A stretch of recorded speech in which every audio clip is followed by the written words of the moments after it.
हटाया जाए, नहीं तो निष्पक्ष चुनाव नहीं होगा। हमने चुनाव आयोग से भी शिकायत की और करेंगे।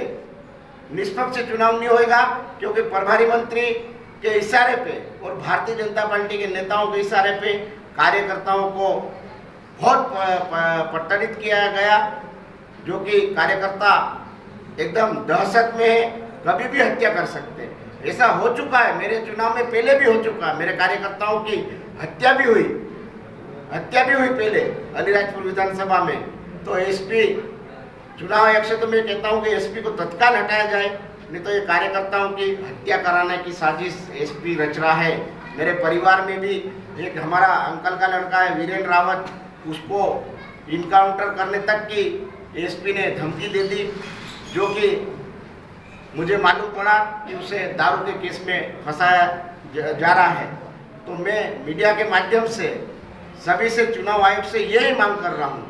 दूसरा, जो प्रभारी मंत्री है, कई हमारे सरपंचों को कलेक्टर द्वारा दबाव डाला जा रहा है, कार्यकर्ताओं पे दबाव डाला जा रहा है ताकि भारतीय जनता पार्टी जीतेगी। क्योंकि मैं यहाँ पे कांग्रेस से भारी मतों से विजयी हो रहा हूँ, लेकिन भारतीय जनता पार्टी ने शासन प्रशासन को लगा के निष्पक्ष चुनाव नहीं कराना चाहती है।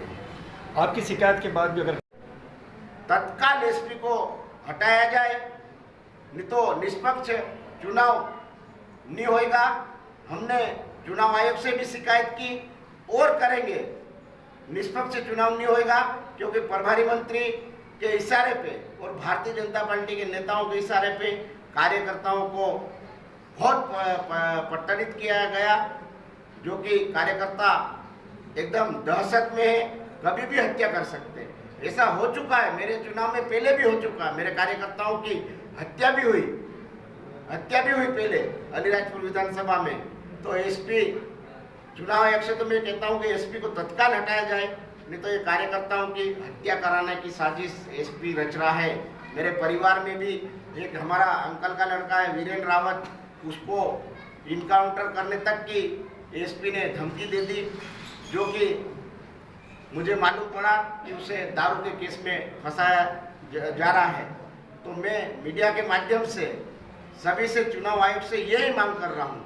दूसरा, जो प्रभारी मंत्री है, कई हमारे सरपंचों को कलेक्टर द्वारा दबाव डाला जा रहा है, कार्यकर्ताओं पे दबाव डाला जा रहा है ताकि भारतीय जनता पार्टी जीतेगी। क्योंकि मैं यहाँ पे कांग्रेस से भारी मतों से विजयी हो रहा हूँ, लेकिन भारतीय जनता पार्टी ने शासन प्रशासन को लगा के निष्पक्ष चुनाव नहीं कराना चाहती है। आपकी शिकायत के बाद भी अगर मेरे कार्यकर्ताओं को, मेरे परिवार को प्रभारी मंत्री द्वारा एसपी पे दबाव डाल के एसपी पूरा भारतीय जनता पार्टी का एजेंट बन चुका है और हमारे कार्यकर्ताओं को झूठे केस बना के 151 लगाया जा रहा है। कभी दारू की धमकी दी जा रही है। एक हमारे ब्लॉक अध्यक्ष भाबरा में सवेरे टीआई द्वारा 151 करके जेल पहुंचा दिया गया है और एसपी मेरे परिवार के, मेरे भाई के, मेरे अंकल के लड़कों को जबरन दारू का केस बनाने की दबाव डाल रहा है, जो कि कोई दारू का धंधा नहीं करते हैं। एसपी खुलेआम प्रभारी मंत्री की दबाव में कलेक्टर और एसपी दोनों चुनाव खुद लड़ रहे, वैसा कर रहे एसपी। तो मैं चुनाव आयोग से मांग करता हूं कि एसपी को और कलेक्टर को तत्काल हटाया जाए ताकि यह चुनाव निष्पक्ष हो सकता है।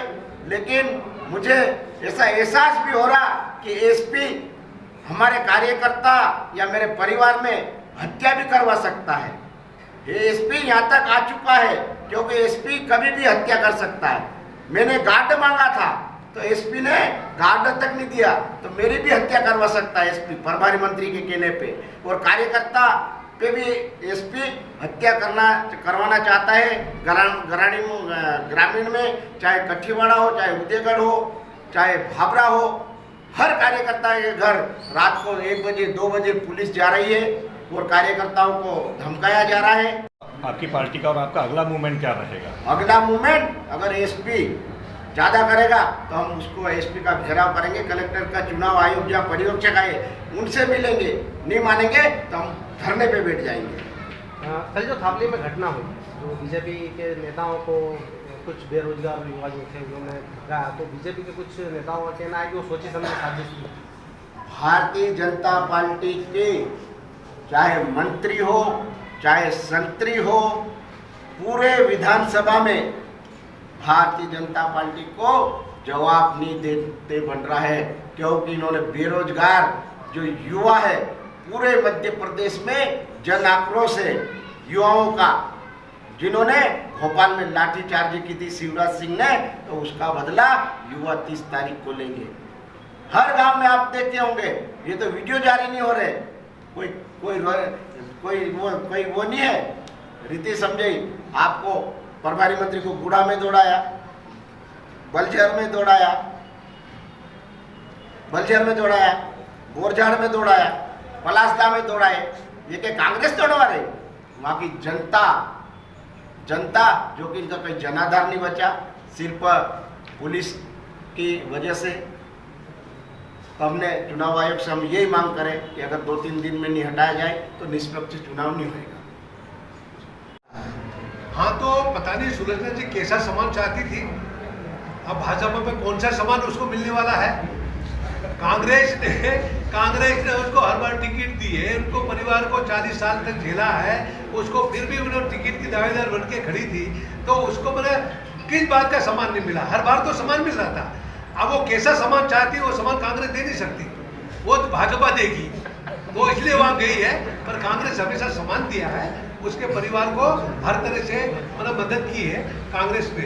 सर, प्रदेश में लगातार आदिवासियों पर अत्याचार हो रहे हैं, उसके बावजूद सीएम शिवराज मंच से दावे और वादे करते हैं आदिवासियों को लेकर, उस बारे में आप क्या कहेंगे?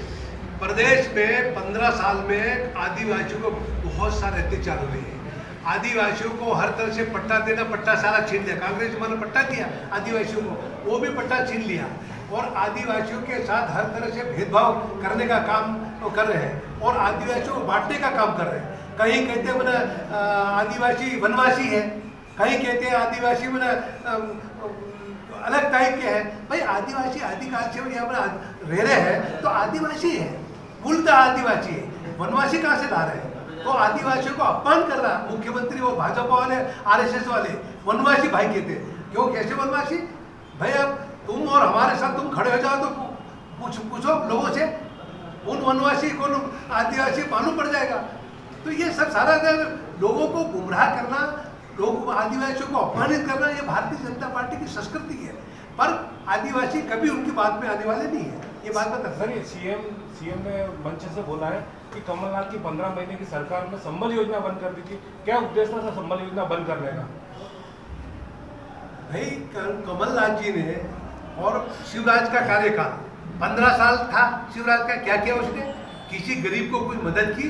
घोषणा ही करते रहे, मामा बन गया, मामा करके मामा तो खुद का लोगों को मदद ही नहीं करता। और कमलनाथ जी ने 15 महीने के अंदर जो काम किया आज लोगों को मालूम है। उन्होंने 15 साल में 1 रुपया माफ किया, बता दो।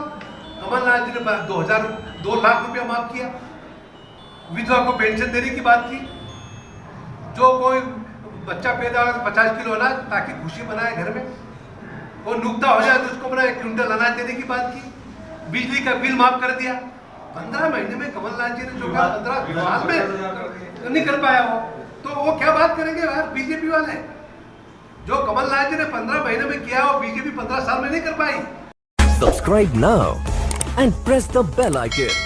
Never miss an update.